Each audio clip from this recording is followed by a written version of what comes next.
नमस्कार, स्वागत है आप सभी का हमारे खास शो पोल खोल के अंदर।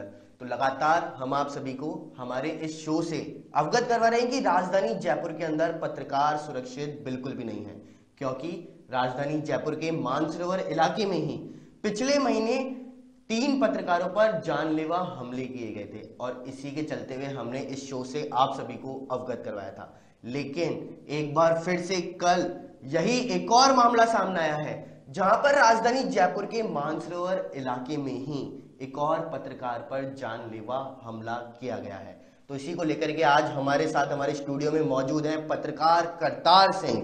तो करतार जी, क्या ये पूरा मामला कि लगातार पत्रकारों के ऊपर हमले किए जा रहे हैं और कल एक बार फिर से उसी इलाके के अंदर एक बार फिर हमला किया गया? नमस्कार सभी पत्रकार साथियों को। सबसे पहले मैं आपको बता दूं कि राजस्थान में सबसे कमजोर और निकम्मी यानी राजस्थान पुलिस देखने को मिल रही है। तो मानसरोवर एसीपी के अंडर में जो भी जितने भी थाने पुलिस आ रहे हैं वो सबसे कमजोर नाकाम नजर आ रही है। जिस तरीके से पिछले कई महीने पहले भी यानी मानसरोवर थाना अंतर्गत यानी पत्रकारों के साथ बार बार हमले हो रहे हैं, उन पत्रकारों के दांत तक तोड़े जा रहे हैं, पत्रकारों को मार दिया तक जाता है, लेकिन पुलिस में कहां डर खौफ है, यानी अपराधियों में कहां डर कहां खौफ है। आज भी रात्रि को 12 बजे देखो एक एक बाइक पे 4-4 जने घूम रहे हैं, पुलिस के आगे से निकल रहे हैं, पुलिस उन लोगों पर कार्रवाई नहीं कर रही और पत्रकारों पर दिन रात लगातार हमले हो रहे हैं। कहां सो रही है राजस्थान की पुलिस? जी बिल्कुल, लेकिन ये जो कल मामला सामने आया है, इस मामले के बारे में बताइए आप। देखिए, कल मोहाना थाना अंतर्गत पत्रकार यानी भगवान चौधरी है, वरिष्ठ पत्रकार है, वो प्रिंट अखबार से भी जुड़े हुए हैं। वो किसी बाइक को किसी कार को पार्किंग करने के कारण यानी स्टेट सीटर विश्राम गुजर है, उन्होंने उस पत्रकार पर हमला कर दिया। एक सिर्फ पार्किंग की वजह से उनके यानी मुंह से खून आ रहे हैं, नाक से खून आ रहे हैं, यानी एक अपराधी की तरह एक यानी स्टेट सीटर उस पत्रकार को मारता है और पुलिस मूक दर्शक बन के देख रही है।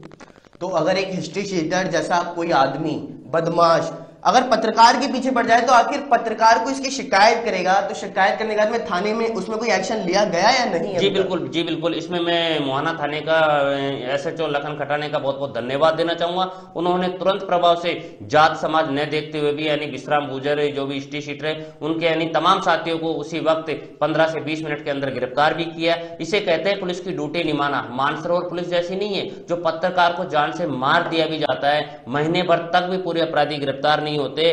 पालीवाल जी जो वरिष्ठ कैमरामैन पत्रकार भी है, उनके यानी पेट्रोल पंप पर दांत तक तोड़ दिए जाते हैं। वो पेट्रोल पंप वाले कहां हैं, कहां बदमाश कहां गए, कहां क्यों नहीं मानसरोवर पुलिस ने अभी तक गिरफ्तार किया? लेकिन देखा जाए तो मानसरोवर इलाका बहुत बड़ा इलाका है और इस इलाके के अंदर 3 थाने आते हैं, जो मुहाना थाना है, मुहाना थाने के बाद में शिप्रापत थाना और शिप्रापत थाने के बाद में अपना वरुणपत थाना। लेकिन ये जो मामले सामने आए हैं, इस मामले में सबसे ज्यादा जिसमें एक पत्रकार की मौत हुई थी वो तो मानसरोवर थाने का था। एक पत्रकार के दांत तोड़ दिए गए थे, वो शिप्रापत थाने का था। और ये तीसरा जो केस आया है, ये केस अपना मुहाना थाने का आया है। तो एक तरह से देखा जाए तो पूरे मानसरोवर के अंदर ही अब पत्रकार सेफ नहीं रहे। देखिए, मानसरोवर एसीपी संजीव चौधरी के अंतर्गत ये तीनों पुलिस थाने आते हैं और तीनों में ही यानी आप देख रहे हैं कि किस तरीके से पुलिस में ही भेदभाव है। मानसरोवर पुलिस ने थाना अंतर्गत वरुणपत में जिसमें पत्रकार अभिषेक सोनी की मौत हो जाती है, संजीव चौधरी एसीपी के नाम से सनी यात्री जो पत्रकार है, वरिष्ठ पत्रकार है, उनको धमकियां मिलती है, फिर भी मानसरोवर पुलिस ने अभी तक कोई ठोस कार्रवाई नहीं की है उन अपराधियों के खिलाफ। जैसे कि शिप्रापत थाना पुलिस लेके चलो कि वरिष्ठ पत्रकार है या कैमरामैन है, पालीवाल जी है, उनके दांत तक तोड़ दिए जाते, क्या कार्रवाई हुई अभी उस अपराधी के खिलाफ? कुछ नहीं। और वही कल देखिए भगवान चौधरी के यानी जो मारपीट हुई उनके साथ यानी जो स्टेट शीटर विश्राम गुजर ने मारपीट की है, वही मोहाना पुलिस है, उन्होंने तुरंत प्रभाव से कार्रवाई की है। पुलिस में ही 3 भेदभाव नजर आ रहे हैं, ये आपको भी दिख रहा है और सभी आम जनता को भी दिख रहा है, पत्रकार साथियों को भी दिख रहा है। पत्रकार साथी कहां चुप क्यों बैठे? उठाइए अपनी आवाज। सारे राजस्थान के पत्रकार, तमाम प्रदेश से भी पत्रकार आपके साथ हैं। लेकिन अगर देखा जाए तो पिछले महीने जो अभिषेक सोनी की जो मौत हुई थी, उस मौत के बाद में अभी तक उस मौत के ऊपर क्या चल रहा है? क्योंकि ना तो मेरे को अभी इसके ऊपर कोई पुलिस का एक्शन देखने को मिला है, ना ही कोई अपराधी पकड़ने में आया है। देखिए, मानसरोवर पुलिस चैन की नींद सो रही है। मानसरोवर पुलिस यानी सरकार का पेट्रोल डीजल बर्बाद कर रही है। लेकिन आखिर उनको जगाएगा कौन अगर वो सो रही है तो? नहीं, ये तो राजस्थान सरकार कांग्रेस सरकार है, गूंगी बहरी सरकार है, ये गहलोत सरकार को देखना चाहिए। पत्रकार सुरक्षा कानून तुरंत प्रभाव से लागू करना चाहिए ताकि इस राजस्थान में, राजस्थान की सरकार के अंदर पत्रकार सुरक्षित रहे।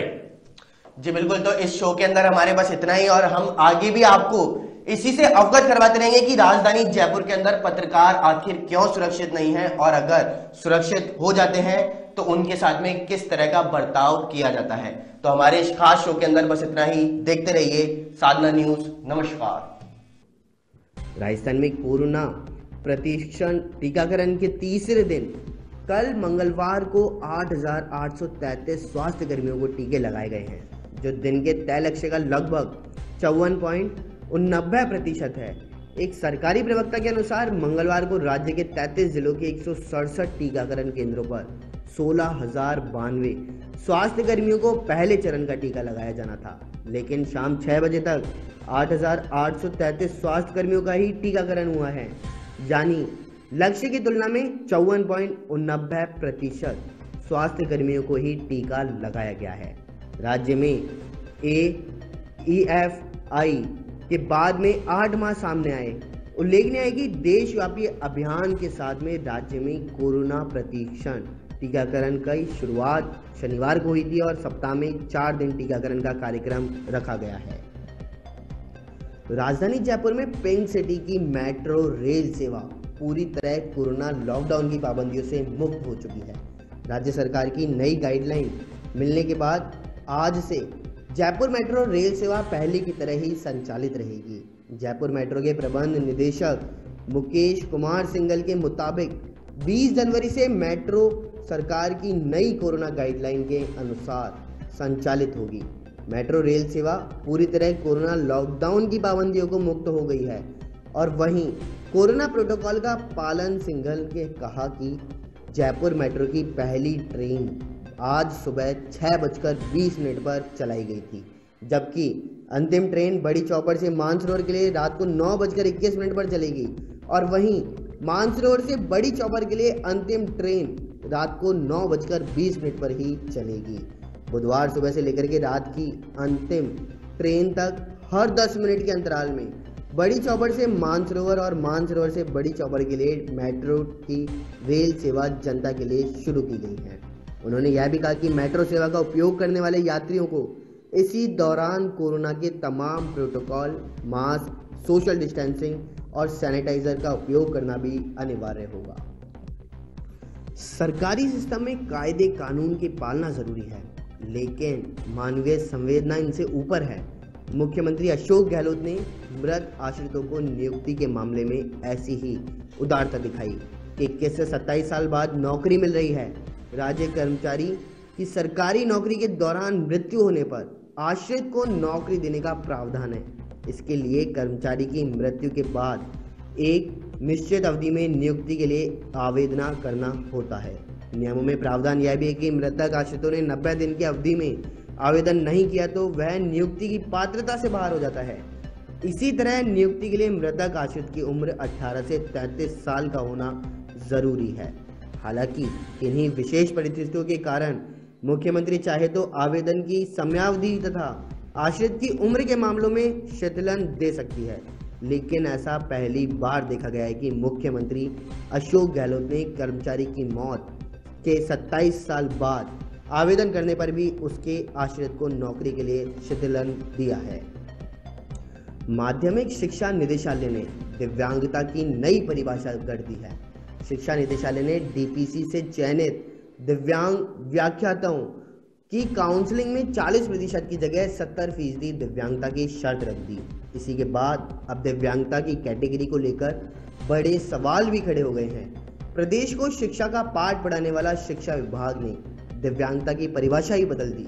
माध्यमिक शिक्षा निदेशालय में चयनित दिव्यांग व्याख्याताओं की काउंसलिंग में मर्जी देखते हुए सारे नियमों को ताक पर रख दिए हैं।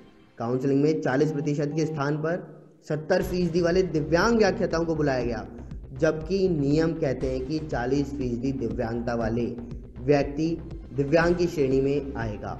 लेकिन बाद में अब माध्यमिक शिक्षा निदेशालय की काउंसलिंग पर सवाल भी खड़े हो रहे हैं। विशेष योग्यजनों विशेषज्ञ हेमंत भाई गोयल ने भर्ती को रोकने की मांग भी की है।